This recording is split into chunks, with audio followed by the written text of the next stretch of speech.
په مونځ کې که چاته سوچونه او وسوسې راځي او دا سوچونه وسوسې دی په خپله راولي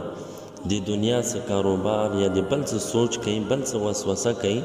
نو دا ښه خبره نه ده دې سره مونځ خرابېږي ها البته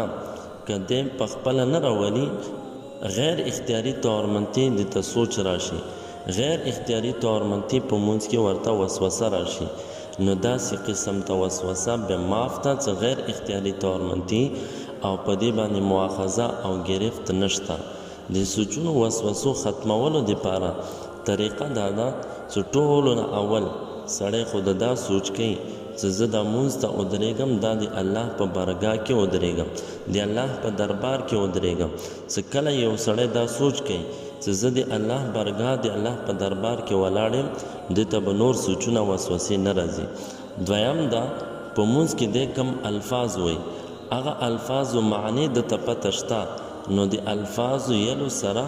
د معنو کې د هم سوچ کوي په دې سره به د دې سوچونه او وسوسې ختمیږي او که معنو پته نشته ورته نو کوم الفاظ څه وایي هغه الفاظو ته د سوچ کوي هغه الفاظو ته سوچ کولو سره نور سوچونه وسوسې به ختم شي دا محنت او کوشش ته دی کوي او که توجه بدله شوه بل طرف ته بیا دا کوشش کوي دوباره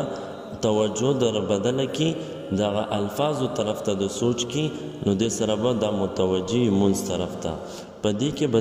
دوه فایدې کېږي یو فایده خو به دا کېږي چې کله الفاظو معنو ته یا د الفاظو ته سوچ کوي نو اوله فایده خو به د دا کېږي چې نور سوچونه وسوسې به په مونځ کې د ختم شي او دویمه فایده دا چې د کوم کوشش او محنت کوي د خپل سوچ برابرولو دپاره